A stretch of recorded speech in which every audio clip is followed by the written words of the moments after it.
Thanks so much for being here. For those I haven't met, my name is Kevin Mahoney. I'm an advisor and partner with Integris. And our guest today is Shary Farr, who's going to be talking to us about how to make life transitions and end-of-life planning actually a beautiful and inspiring thing for us and our loved ones.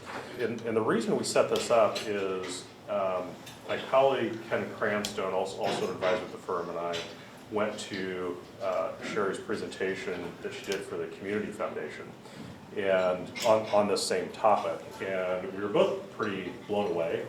It's a tough topic, but Shary speaks about it in a very purposeful and inspiring way, and so we really thought to ourselves, gosh, it would be wonderful to get that message to more people and to our audience. So that's why we wanted to set this up, as we were actually personally heard the message and wanted to share it. Have you done all the work? No. No. That was only about 2 months ago, wasn't it? Okay. I don't know that Shary actually needs an introduction in this community, but at the same time, just to kind of level set, I thought I'd share a little bit about her background, just in case there's anyone who's not as familiar with her work. She's been working with families on aging and life transition since 1977. Wow. That's a long time. It is. You know this stuff. Oh, well. That's included conducting seminars about emotional and financial issues of being widowed through her second growth program while working at Pacific Western Bank, serving as a life planning specialist for the Hospice of the Central Coast, creating the Family Matters program for the Monterey Federal Credit Union, creating Conversation with Life for Community Hospital of the Monterey Peninsula, founding Partners for Transitions, which has now been running for 15 years and provides planning for aging, illness, and end-of-life matters, and also serving on the Hospice Giving Foundation's board of directors. So she's done a lot in this space, but it's not that she's just done a lot of work in the space. She's actually also done it really well, because she has received the Efforts to Enhance the Image of Banking Business Award from the American Bankers Association, receiving the Women Helping Women Award from Seroptimus International, being named one of 10 outstanding women of Monterey County by the Commission on the Status of Women, receiving the, you doing okay? Yeah. Is this comfortable? I'm thinking, who is this? Are you exhausting yourself? Receiving the Bending the Arc Award from Monterey County Democrats, and being named a Distinguished Honorary Philanthropy by the Hospice Giving Foundation. So there's a wealth of knowledge and experience and love that goes into this topic. On a personal note, Shary lives in Carmel with her husband, retired Congressman Sam Farr, and husband of 50, how many years? 55. 55 years.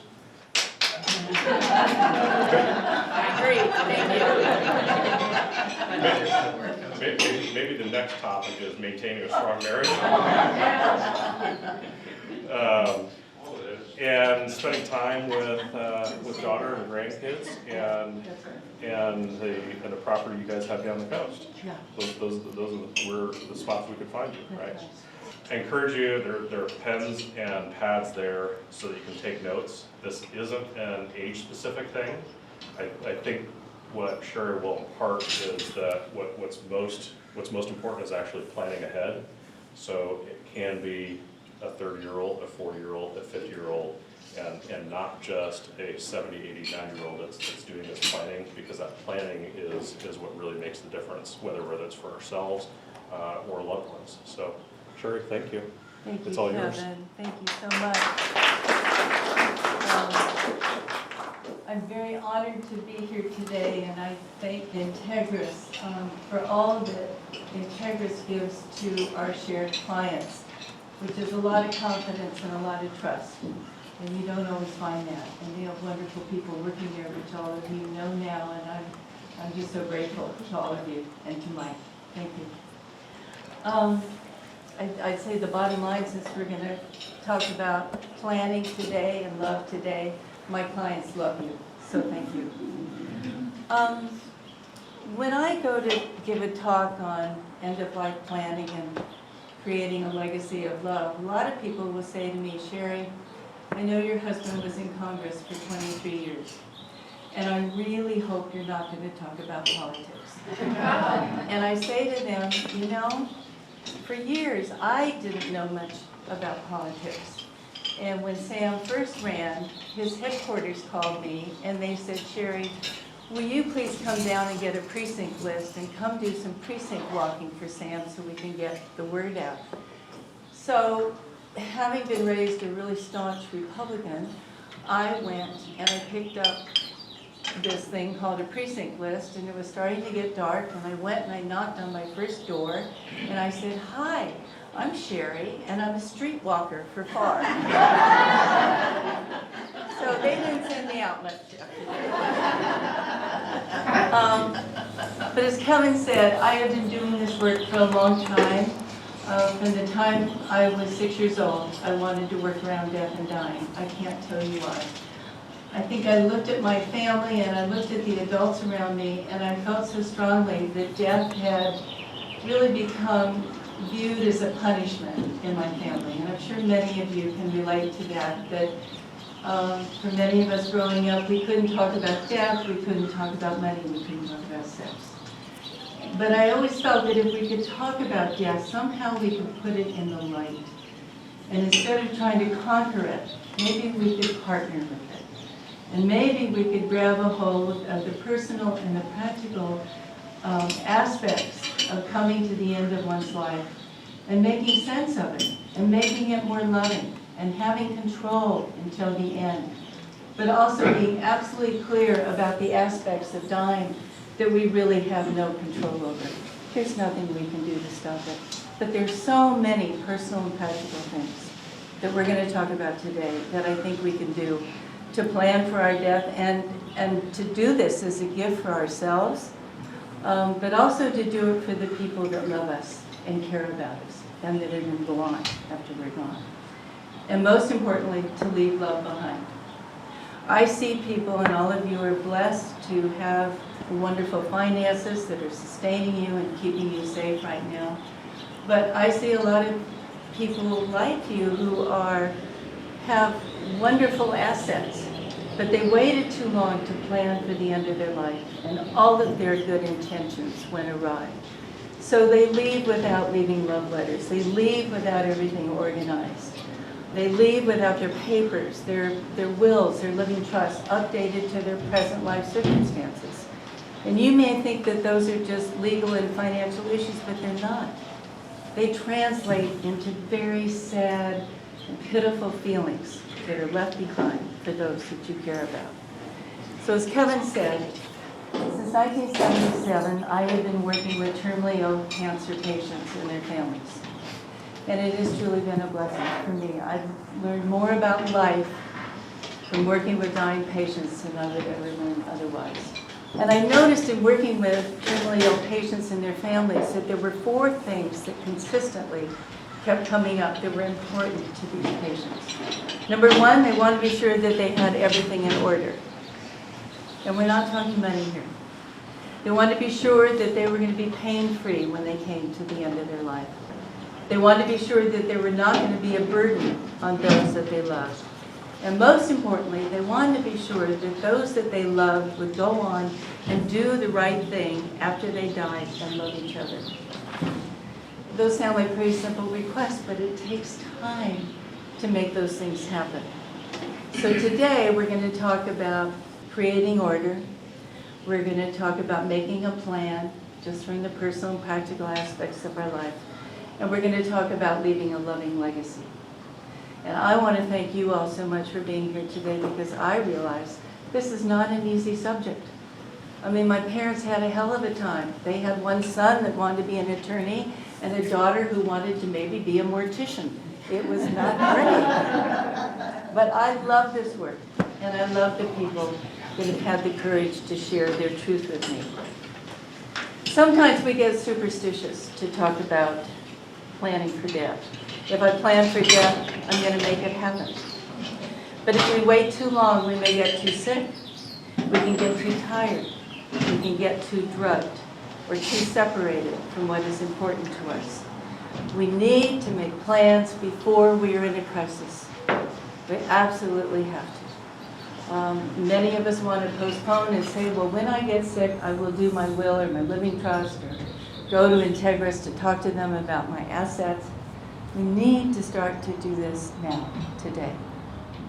I believe that there is nothing that ages us more than fear. Good intentions are not enough, and hope is not a plan. So today is not about money. This is about value. This is about valuing our life, our dignity, our independence, our relationships, and our legacy. How we want to be remembered should determine how we want to live. It does not happen by accident. We have to do that with intention. It takes time to get our affairs in order and to speak to what's important to us and to share all those details with those we love. This is a process, and it starts with Chardonnay. So take your time to get to know what is true for you. Meditate, pray, walk the beach, do whatever you need to do to take the time to go deep within yourself to find out what your concerns are for the end of your life. Anybody? What are your 3 greatest concerns for the end of your life? Kevin. He doesn't have any, so we're going to do the homework now, huh? When you think about the end of your life, what are your 3 greatest concerns? Well, certainly one of them is not doing everything that I want to with my kids. Another would be not doing everything I want to with my wife. And I don't have a third that's coming up quickly. Okay. So I'll Those circle are back. really good. So that will become an intention for you after today. Anybody else? Your 1 or 2 greatest concerns when you think about illness or the end of your life? Yes? My husband keeps saying that when it's the end of his life, instead of going into hospice, that he wants to just get on the sailboat and sail into the sunset. That's right. Some of the choices we would make may work for us, but they may not work for the people that love us. That could be very difficult. Anybody else? You're concerned for illness or end of life? Yes, Patricia. I don't want to be a burden to anyone. You don't want to be a burden. So your feeling is much like a lot of the patients that I've worked with. And how would you define being a burden? I guess needing very specific daily care. So I think that's true for me. I don't want to be a burden on my family. So now's the time for me to think about, do I want to be at home, in a hospital? Do I want to be in a skilled care facility? If I'm going to go to a facility, which one am I going to go to, and how am I going to pay for it? These are the kinds of decisions we can start to make for ourselves. It's about planning. And it's not always about a lot of money. It's about making choices. Our deepest fears can translate into our clearest choices. We may have done an airtight estate plan, but it will be the personal and practical details that may determine how we are remembered and how much we love. And isn't love the ultimate goal in our lives and in our deaths?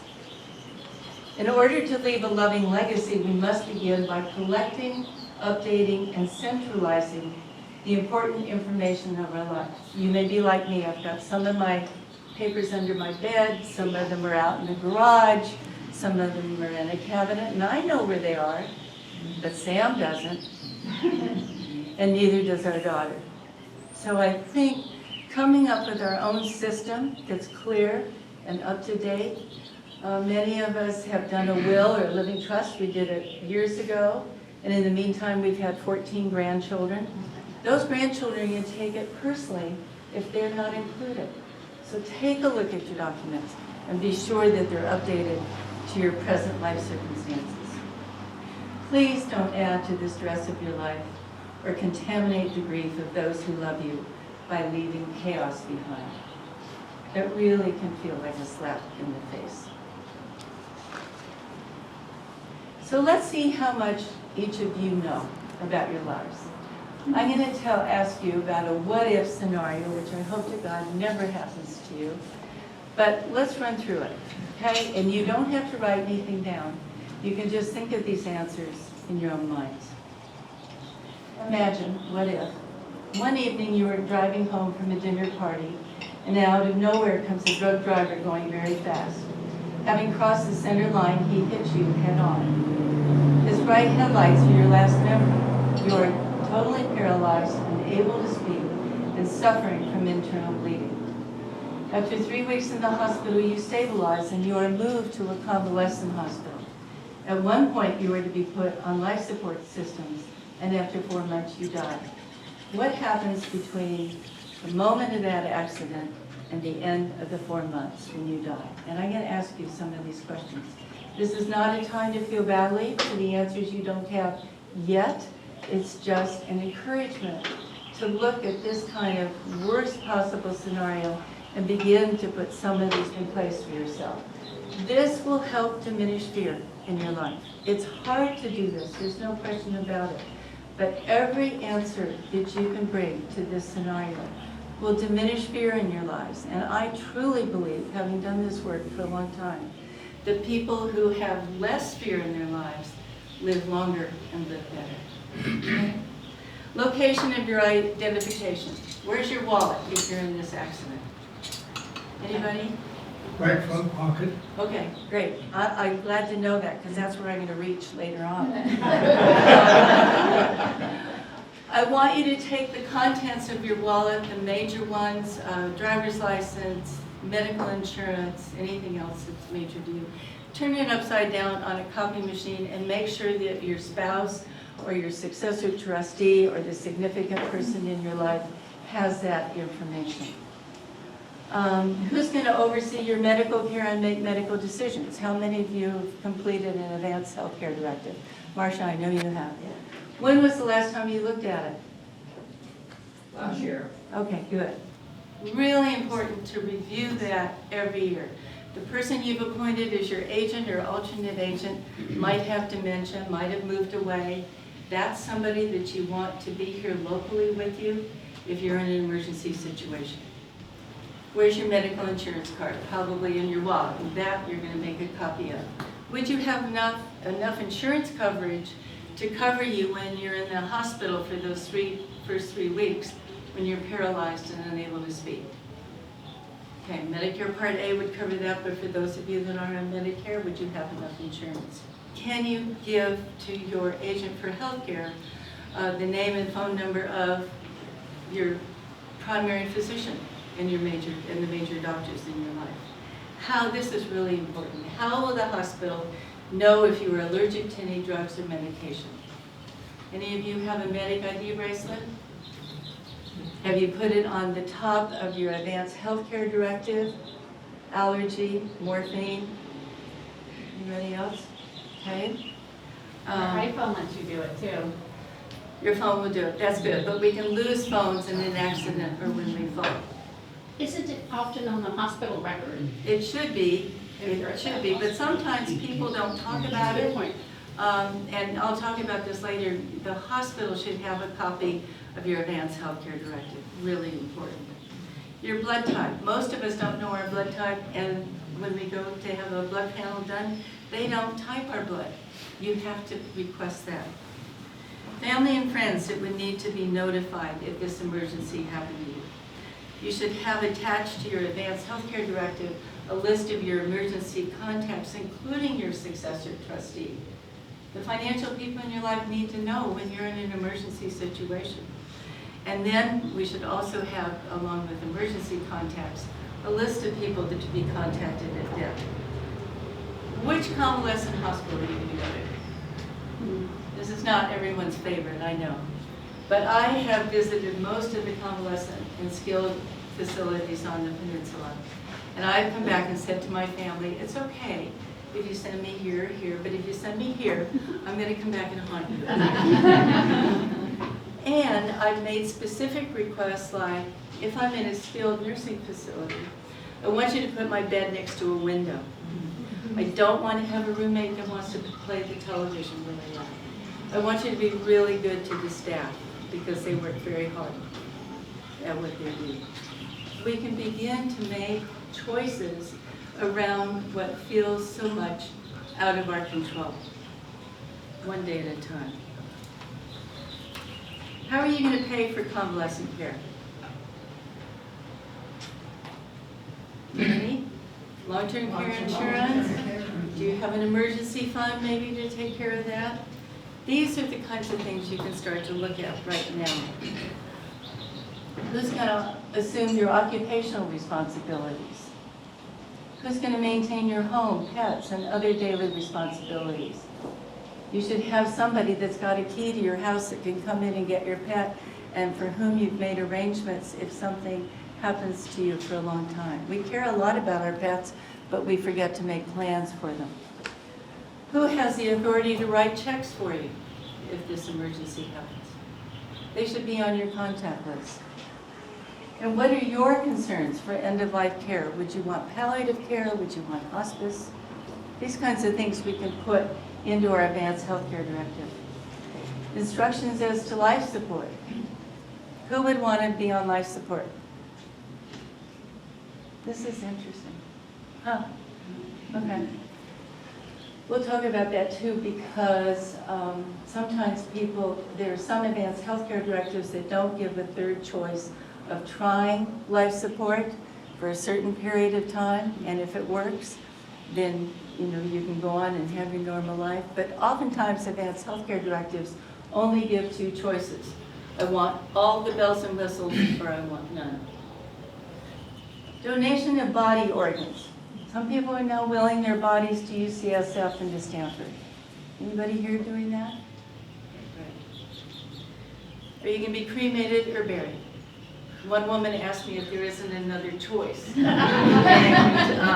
actually, there is. These days, there's something called, there's green burial. There's a water burial, which is what Bishop Desmond Tutu did. He was cremated with water. And now there's one called composting, where you are put in a steel vessel for 30 days. You are covered with alfalfa and straw and wood chips. And at the end, you become compost. And you can go into your garden or somebody else's. But if you're going to do this, please tell the people close to you so they aren't shocked.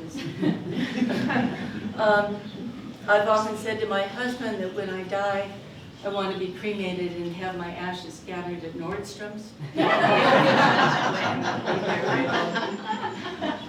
Music, reading, speakers. Who are you? You can begin to plan your memorial service now. Many churches make this available for people.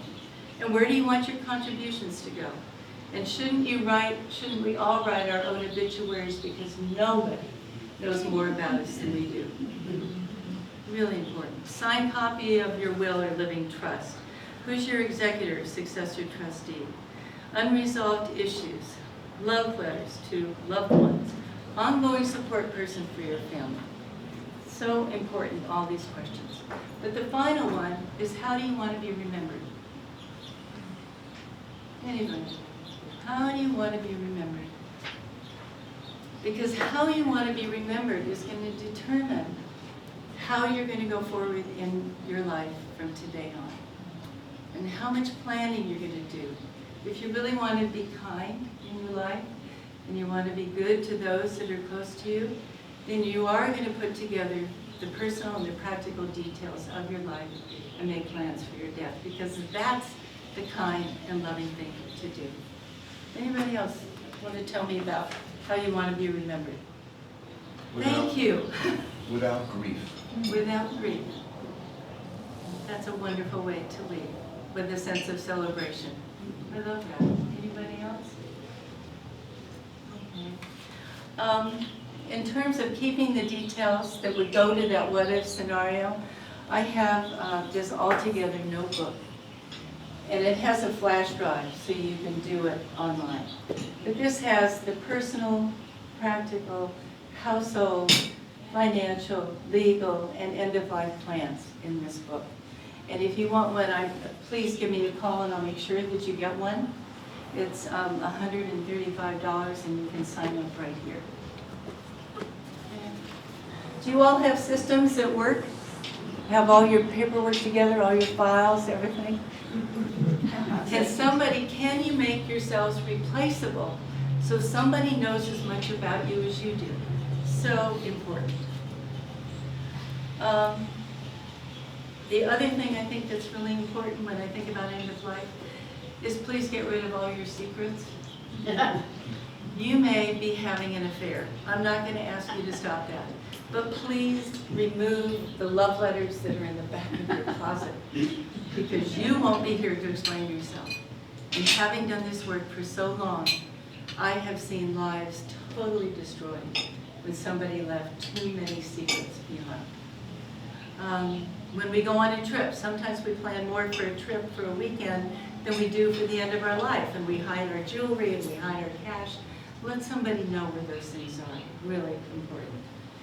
And if you are keeping a journal and you don't want anybody to read your journal while you're alive, believe me, you're not going to want them to read it after you die. I worked with a woman who was married to a man who had cancer, and she wanted to have a conversation with him about his illness, but he never did. And when he died, and she noticed that every day he was writing in a journal. After he died, she went to read the journal, and lo and behold, he had spent all that time comparing her to wife number one, and she did not come out very well. That was what he left to her when he died. Think about if somebody came into your house, if you were to die suddenly, what are they going to find, and how would you then be remembered? Please, please, please, be loving, be legal, be kind. Write letters about the history of items that you've inherited and want to give away. It's wonderful as a grandchild to get the history of something that belonged to a grandparent. So important. It's a beautiful way of giving value and meaning to those you love. Okay, estate plans. In partners through transitions, we don't do anything legal or financial. We look to Integris to help people with the financial aspects. But estate plans may be legal documents that speak to the distribution of our assets, but they can have emotional consequences that may last a lifetime or even a generation. Do not go to see your estate planning attorney on a day when you're upset with your grandson again because he did not write you a thank you note for that weird sweater you gave him for his birthday. Don't do it. Don't do your estate planning when you're angry or you're sad or you're upset. I saw the emotional consequences of poor estate planning in my own family. When my mother was 38 and I was 15, my mother died of alcoholism. She had gone to Stanford, she was beautiful, but she had been very, very sick for many years. And when she died, for some reason at age 38, she had had the foresight to do an estate plan, which was lovely. When she died, my brother and I kept saying to the attorney, didn't she leave a note? Didn't she leave something saying, I'm sorry. I'm sorry I was an alcoholic. I wish you well. I love you so much. Do not feel badly about what has happened to me. I am 76 years old and I'm still looking for that note. Think about it. We don't always die when we think we should. Sometimes we die when we least expect it. And our job is to make it as loving and as kind as possible. Now fast forward from my mother's death at age 38, go forward 15 years, and my grandmother, who was my mother's mother, my grandmother lived in Southern California, and she was part Margaret Thatcher and part Lady Gaga. I don't know how to say it. She always had a red hat, and it always had good stuff. And, she was really extraordinary, but she terrified me. And I always felt I couldn't ask her questions about her life or her death. But having lost her only daughter, my mother, she had decided to go to Al-Anon, and she decided to do her end of life differently over the things that she couldn't control. So she called my brother and me, she said, I want you to come down and be with me And I want to teach you how to take over after I've died. Because at that point, she had been told that she had 6 months to live. She did an incredible thing. She opened up all of her paperwork. She introduced us to the people that were going to do her memorial service because she knew we didn't know these people. So a good death is as much about relationships as it is anything else. Everything was fine. We planned her memorial service. We did what we needed to do. She updated all of her papers, but the one thing she waited until the end to do was to update her will. And in those days, they weren't doing living trust. So she had her lawyer there, and I looked at this provision in her will that said, if Shary or Brad is to become an alcoholic, they are to give up their share to the other one, to the healthy child. And I said to my grandmother, do you know that you put this in your will? She said, I did this right after your mother died because I was so hurt and I was so angry and I was trying to control your life to keep you from being an alcoholic. And I said, if you leave this in your will, you are going to create a horrendous relationship between my brother and myself. And right now, he's all I have to hang on to. I had visions of Brad and me being at a cocktail party together, and I'd go around and I'd count his drinks, and he'd count mine, and I thought, this is the end of a beautiful relationship. So she changed that, and she said, I didn't remember putting that in my will. So that's why I say, look at your documents. Don't wait 5, 10 years to update them. Look at them every year. Things change, people change, circumstances change. And then after a few minutes, she said, you know, I never told you this, but I almost also put in my will, if Shary marries a Democrat. I said, well, I showed you, didn't I? So please, take a look at your documents. You may think they're legal and they're hard to understand, but go meet with your lawyer and update them to your present life circumstances. And most importantly, please do not use your estate plan to punish or overly reward one child over another. That child will become the target of their siblings. You may have one child that you think should be your executor, your successor trustee, your everything, and maybe his brother and sister are not as competent as he is. What do you think that's going to do to him? As he will become the target. The other two will feel that they weren't loved enough. When estate plans are not fair and legal and loving, people take it personally. And remember, when somebody dies, maybe somebody, one of your kids is really good at doing finances and legal stuff. Let them do that. But also make an assignment for somebody to do your memorial service, or to help you write your obituary now, or to have another job. Make your kids know how much you love them, and please do not overly reward or punish one child over another. So important. It's also about our relationships. The people who we trust and have brought us wealth in many areas of our life, like my grandmother did in terms of introducing us to the people in your life. Introduce your family, your heirs, your beneficiaries. You might want to take them in to meet with the people at Integris. Now, today, next week, whenever, and lunch is good. How many of you have said that you've completed the advanced healthcare budget? Most of you have. And when did you last look at it? 2 weeks. Yeah, okay. I have an addendum up here. I'm not going to read it, but this is an addendum to the Advanced Healthcare Directive for neurocognitive impairment. This is if somebody gets dementia, but complete it now. Don't wait till you get dementia to do this, because people will not listen to your wishes ever. Make sure that you once you complete this form, and to make it legal, you only need to have your signature notarized or witnessed by 2 people.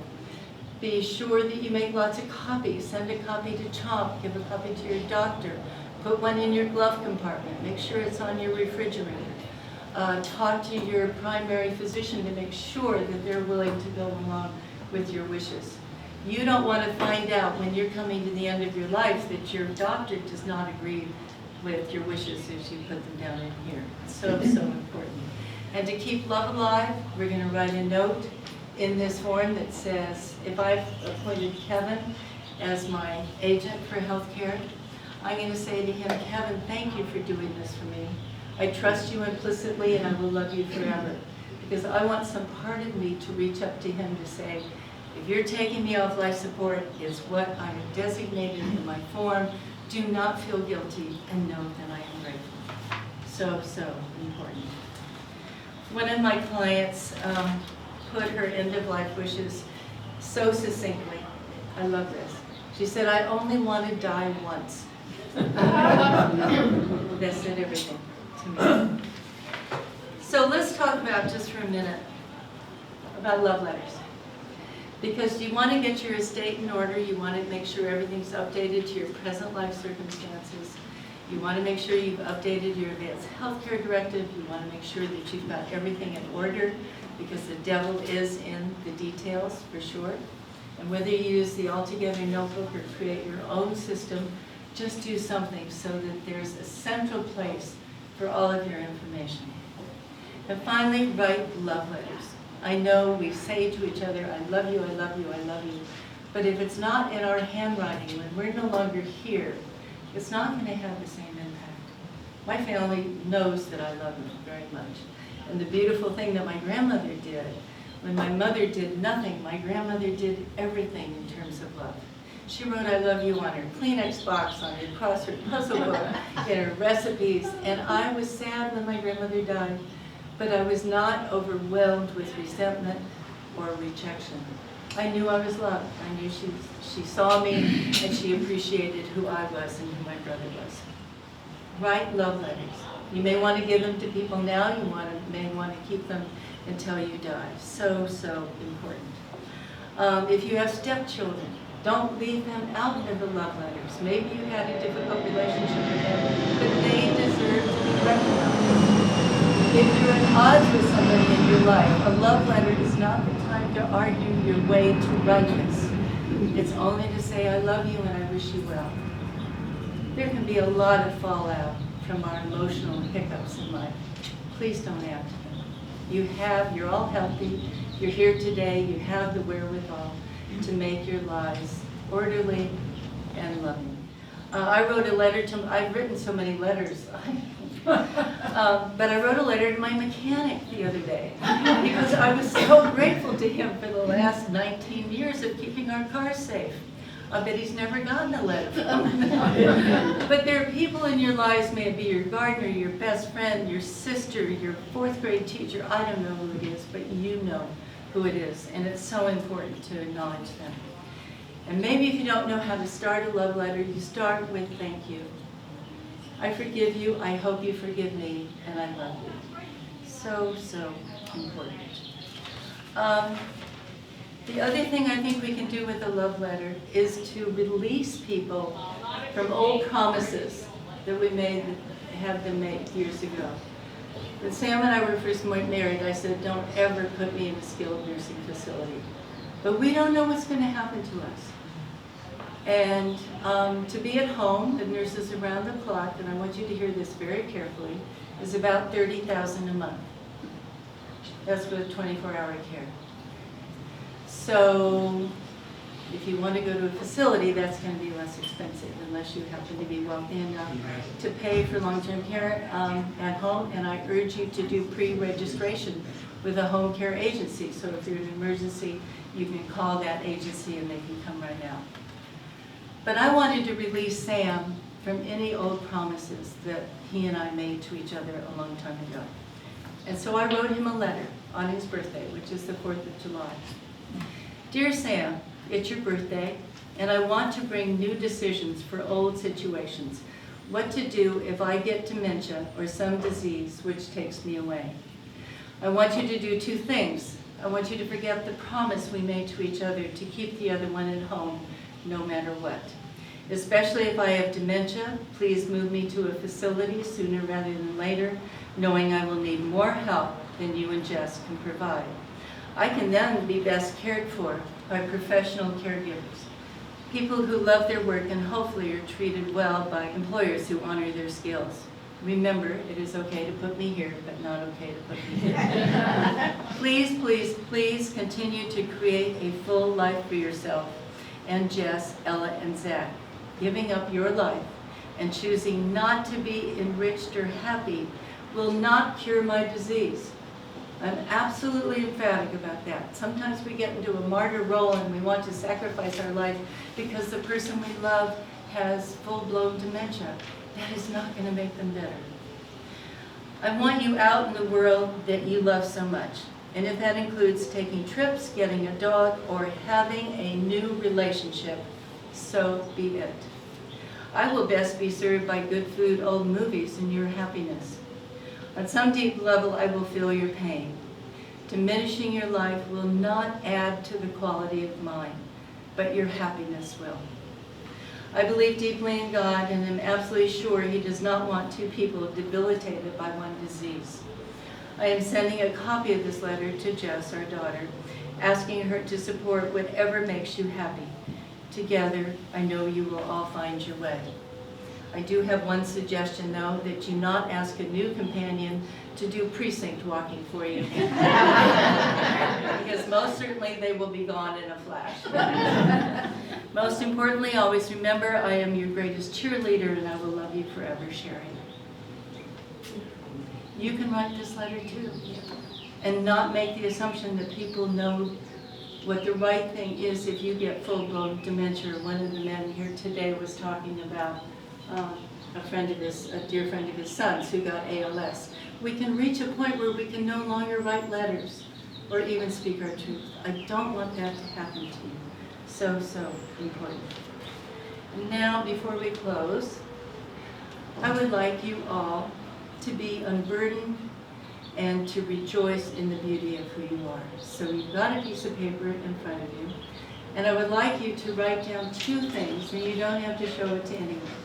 But please write down 2 things that you want to forgive yourself for today. And then I would like you to write 3 things that you deeply appreciate about yourself that has brought you to this time. 2 things that you want to forgive yourself for, and you don't need to show it to anyone. 3 things that you appreciate about yourself that has brought you to this time.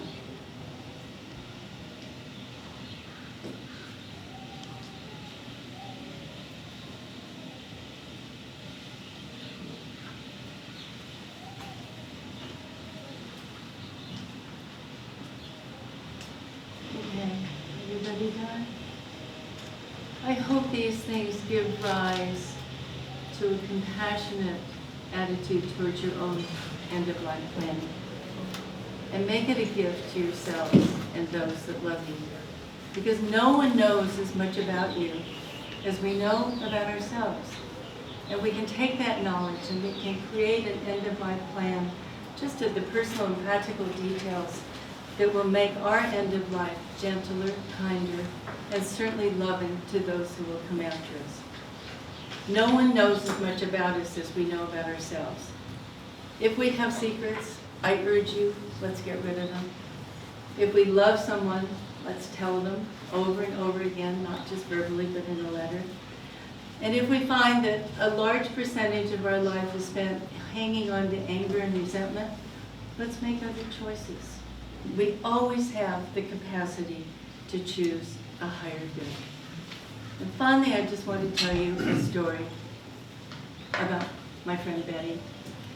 Betty was a wonderful woman who lived for about 3 years with stage 4 cancer. And she was a good sport and a wonderful person. And when she died, she went to St. Peter and said, "St. Peter, I've died." He said, "Betty, you were so wonderful in your lifetime. In order to get into heaven, we have a new routine. You just have to spell a word and then you can get into heaven." And he said, "Betty, you've been so good all your life. I want you to spell the word love." So Betty spelled L-O-V-E. Time went on and St. Peter came to Betty and said, "Betty, I'm going to go away for a couple of months. Would you please man the gate to heaven?" And Betty was there, and along came her husband from when she was here on earth. And his name was Bill. And Bill said, "Betty, I'm so glad to see you. You know, after you died, I took all your life insurance, and I went off with a nurse that took care of you for the last 4 months before you died. We went to Europe, I bought a sports car, she wore your jewelry, she had your clothes. We just had the best time. And Bill said to Betty, I understand in order for me to get into heaven, I have to spell a word. Betty said, that's right, Bill, your word is Czechoslovakia. I wish you all long and loving lives. And just know how much power you have in your own hearts and minds. Doing an end-of-life plan certainly is going to be enhanced with a really clear, legal, strong estate plan.